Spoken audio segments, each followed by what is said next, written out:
Thank you, Mr. Speaker. I beg to move the motion standing in the name of my right honourable friend, the Prime Minister.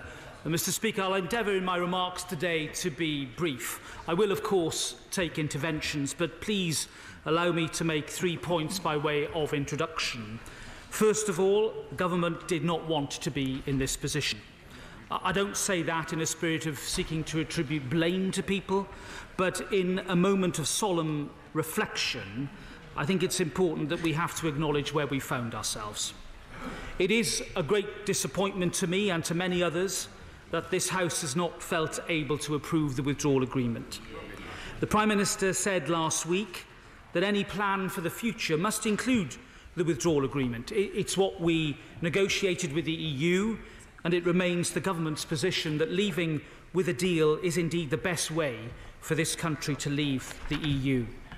So whilst I understand that certain honourable and right honourable members have not been able to find themselves in a position to support the withdrawal agreement, if we are to leave the EU in a smooth and orderly manner, then we must find a way to find a plan for the way forward that includes it. And furthermore, the government has already been clear that it's seeking an extension. And as such, we continue to be of the view that the bill passed last night was, with respect to its movers, unnecessary. Second, it's clear that the House is not willing to leave without a deal. And thirdly, nobody who respects the outcome of the referendum could wish the UK to participate in the European Parliament elections, nearly 3 years after our country voted to leave the institutions of the European Union. However, if the UK remains a member state on the 23rd of May, then that is what it would be legally required to do. This is because the EU treaties provide that European Union citizens have the right to be represented in the European Parliament, and that the European Parliament needs to be properly constituted with duly elected MEPs from all member states for it to perform its functions. And I'll give way to my right honourable friend. I'm grateful to my honourable friend. When he says that we need to have left by the 23rd of May, that is the date that the election actually takes place. Will he inform the House to which is the latest date that it is possible that the election returning officer needs to have published a notice of poll and started the process of those elections? Well, indeed, I'm very grateful to my right honourable friend, and I think that in the letter that was sent to colleagues in the name of my right honourable friends, the Chancellor of the Duchy of Lancaster, and indeed my right honourable friend, the Attorney General, there was reference made to the necessity there to allow a suitable time between the laying into or the bringing into force of the order that allows the elections to proceed and the elections themselves. My recollection is, I think it's a 25-day period. However, I'll say this as well with regard to the process. Of course, the new European Parliament does not meet until early July, and therefore it is important, I think, for us to distinguish the need to have elections and then the requirement for British MEPs to have to actually sit in the European Parliament if we are indeed to leave the European Union before early July. And I'll give way, first of all, to the honourable gentleman. Grateful. I think the Solicitor General said earlier that what we have to do is find a way, to find a plan, to find a way forward. Now, well, that sounds just a little bit nebulous, if he doesn't mind me saying. It seems quite unlikely that that's going to be very concrete by the 30th of June. So if the European Council comes forward and says, well, actually, we think you need to have an extension to the end of the year, will the government be open to that? Yes. Well, look, as the honourable gentleman knows, negotiations will carry on in the Council tomorrow, and I think it would be idle speculation for me to try and anticipate what might be agreed. But, you know, some people take offence at the word nebulous. I don't. I really don't. What I have tried to do at all stages of this process is to find a way forward and to seek a solution.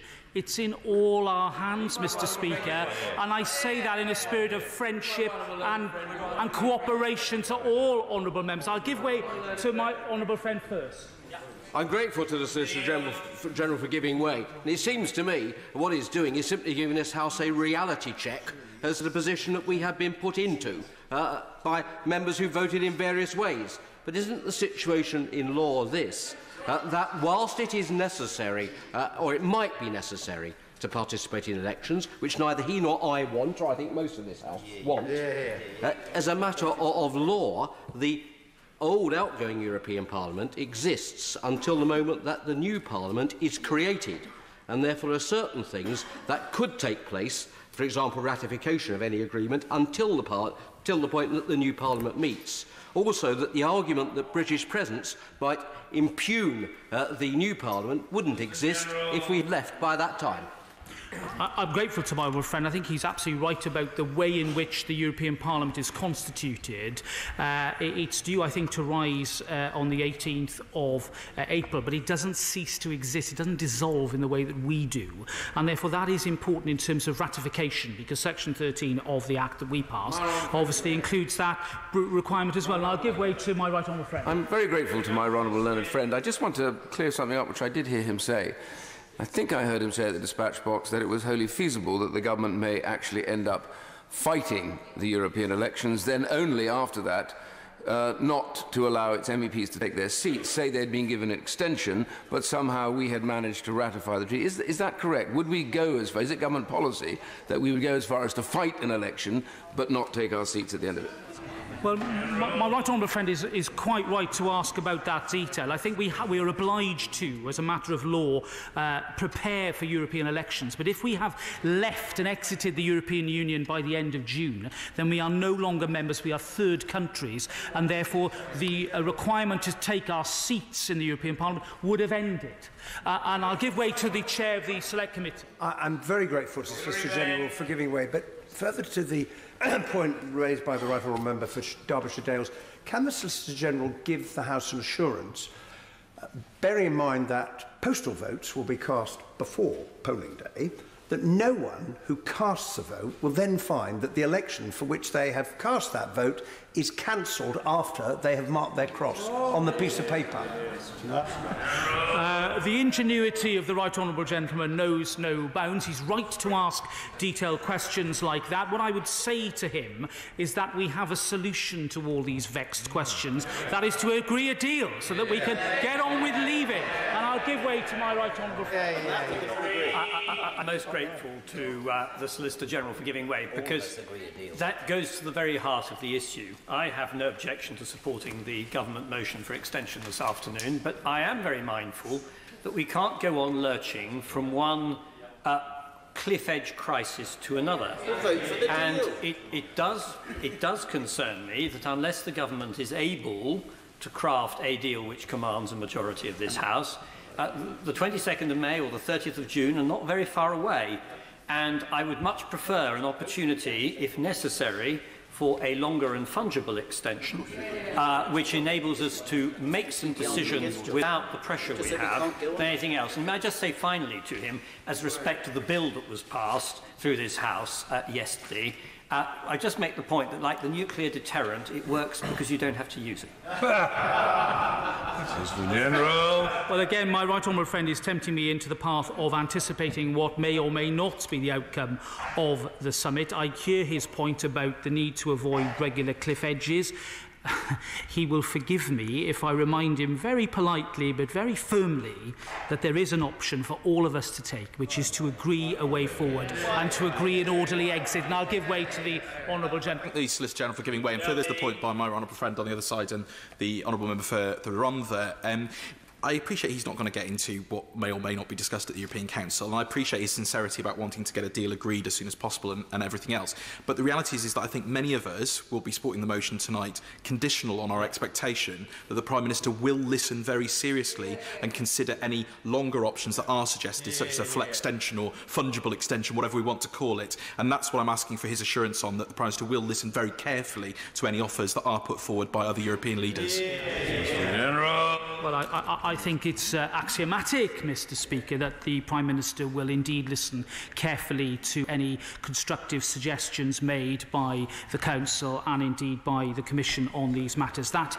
is what she has always done in these matters. She's been the brunt of some criticism for doing it, but I think her painstaking approach is absolutely the right way to go. And I'll give way to the Honourable Gentleman from Plaid Cymru. I'm very grateful to the Solicitor General.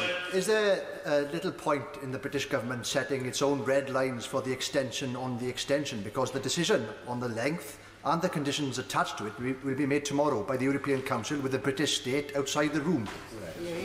Solicitor General. Well, the Honourable Gentleman is right to characterise the decision of the 27, but prior to that there will have been active and proper negotiation and discussion between the United Kingdom and the Council.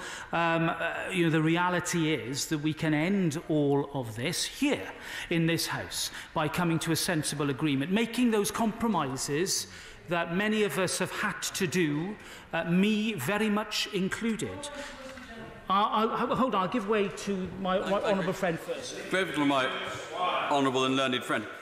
In the event of a whole swathe of MEPs being elected but then not taking their seats, will they be entitled to compensation? And can he assure us that that compensation will not be paid for by our constituents but by the EU?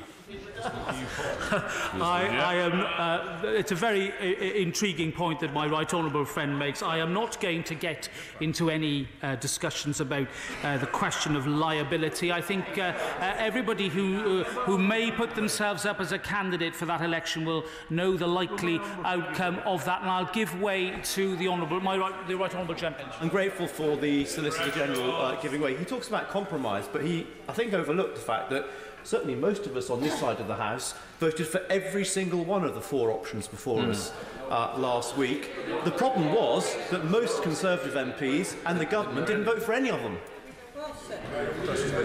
Well, that didn't include me. Can I, and I'll take an intervention from My right honourable learner friend is chopping about with various dates that he would prefer. He keeps making the obvious point that the Article 50 can come to an end if and when we've got support for a withdrawal agreement, which I have supported all the way through. Now, wouldn't the best thing be to take some far distant date and give us a proper extension, saying that, of course, that will end forthwith as soon as any withdrawal agreement is passed. That, I think, is being proposed in Brussels at the moment. I can't think of the slightest sensible reason against it. We can't keep having these ridiculous cliff-edge debates, moving it forward by a fortnight and a month every now and again. Solicitor General. My right honourable friend is right to talk about the need to avoid cliff edges, and to this extent I can agree that what we are seeking to do today is create a situation where, if ratification takes place, then we will have the flexibility to leave. And I think that aspect of his intervention, I think, is a very important one to remember here. The negotiability of the position is simply this. The talks between the parties are ongoing. If there is something fruitful as a result of that, then we can proceed to use the provisions of Section 13, with which all of us, Mr. Speaker, notably is very familiar, and those stages can be passed, and then ratification will deem to have been complete. And I'll give way to the honourable gentleman. I thank my honourable and learned friend. I just wonder what advice would he give me to pass on to council candidates for the forthcoming local elections. They've been telling constituents for 2 years we were leaving on the 29th of March, then it became the 12th of April. We've now got a white clean board in my office so we can fill in the current date that we're leaving. What should he be telling them on the doorstep? Solicitor General. Just like my honourable friend, I am an assiduous canvasser, and I'm having those conversations myself. And the message I'd say to my constituents is that we are doing our part and trying our very best to resolve this, but we now need all elements, all members of Parliament to come together in a spirit of compromise so that we can get on with the job that we were mandated to do. And I'll give way to my honourable friend. Very grateful to the Solicitor General for giving way. Isn't the point, though, that whether the delay is 2 weeks, 2 months or 2 years, it isn't time that is needed, it's political will to come to a deal that is needed. And people such as myself who would much prefer, there's much in the withdrawal agreement I don't like, but have made compromises to move to a position to support it, and isn't about time that other members of this House were willing to do the same. My honourable friend makes an extremely powerful point, and can I pay tribute to him and indeed all honourable and right honourable members who were faced with a very difficult decision and took, I would regard, the statesman or stateswoman-like approach and decided to support the withdrawal agreement. It was absolutely the right thing to do, and I pay warm tribute to each and every one of them. And can I just make a little bit of progress, and then of course I will take more interventions. I just wanted to... 2 more, because lots of people want to speak. Move on. Your strictures, Mr. Speaker. Very well, I shall move on. I wanted to talk about, I think I've spoken about the preparations for the European Parliament. I wanted to talk about the question of what might happen with regards to the further extension. Now, before the House considers the motion, as my right honourable friend said last week, we should all be very clear that what this extension would be for. It's all about making sure that we leave the EU in a timely and an orderly way. And that means, Mr. Speaker, leaving with a deal. That's why the government has exchanged in a constructive process with the opposition to seek to agree a plan, either a unified position that could command the confidence of the House or a series of options upon which it could decide. And that process, as we know, remains ongoing. And I'll give way to the honourable gentleman. Six times now, the Solicitor General has said the best way to move forward is to agree a deal. And now, if we're to have a Brexit at all, that's self-evidently true. The problem is that we're not being offered a deal, we're being offered the deal, the Prime Minister's deal. And is this not the time to concede? It's a bad deal socially and economically, and that's the reason the government are in the position they're in. Well, with the greatest respect to the honourable gentleman, I disagree with his analysis about the deal. I did not note much opposition, certainly from certain corners of the House, to the detail of the withdrawal agreement. The focus of the debate has now been on the nature of the future relationship and the declaration that accompanies that. So I would take issue with his characterisation of the current position. It's our desire, Mr. Speaker, to pursue this process with expedition, and our intention is to secure this House's assent to the deal, which we have been clear, as I've just said, could include changes to the political declaration, which would meet the necessary preconditions for ratification by the 22nd of May, so that we can leave the EU without the need to hold those European Parliament elections. But, Mr. Speaker, whilst all sides recognise the urgency with which we need to make progress, given where we are and that this will be challenging, we cannot be certain that an extension until just the 22nd of May would provide us with sufficient time. And I'll give way to the right honourable. I'm grateful to my honourable friend, and just to support him, of course, business says very clearly to us that for them the deal is good enough. Is my right honourable friend aware that the mini extensions are really difficult, particularly for manufacturing?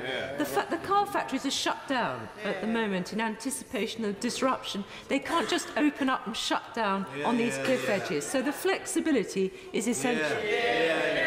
No, I think my honourable friend makes a very powerful point, and as a Member of Parliament who represents very proudly car manufacturing interests, then I care very, very deeply indeed about the future of that important industry, and will do everything I can to secure its future. And I won't give way to the moment because I need to move on and wrap it up with respect to Mr. Speaker. That is why the government have sought... That's why we've sought an extension up to the 30th of June, before, as I said earlier, the new European Parliament is constituted in early July. And I think that I'll give way to my honourable friend. It's a point that we've been debating amongst us here. I gather the European Parliament have already sort of divvied up the seats, so to speak.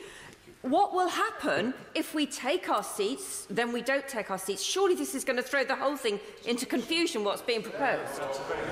Well, my honourable friend is right to say that the European Parliament has had to, in effect, make some contingency plans for constitution with the UK and without the UK, and there's no doubt a complication from that. But I think now, tempted as I am to take further interventions from honourable and right honourable members, I must finish. I think, therefore, most colleagues would agree that it would now be odd to leave on the 22nd of May in a scenario where just a few additional weeks would allow the finalisation of the ratification of a deal. I should also now explain, sir, why we cannot now seek to extend only to the 22nd of May and then ask for a further extension to the 30th of June. Because put it simply, I think we must all recognise that we can't be assembling and reassembling the European Council every few weeks, because the government has committed to delivering on the result of the referendum, and we in this House must now come together to find a way forward rather than seeking to further extend the process. It is up to us, sir, to chart a course for this country beyond the EU and to agree a plan which can see us deliver on what I hope and believe to be a bright future, with a close and meaningful partnership with the EU that we all want to see. And that is what the government's extension will provide time for.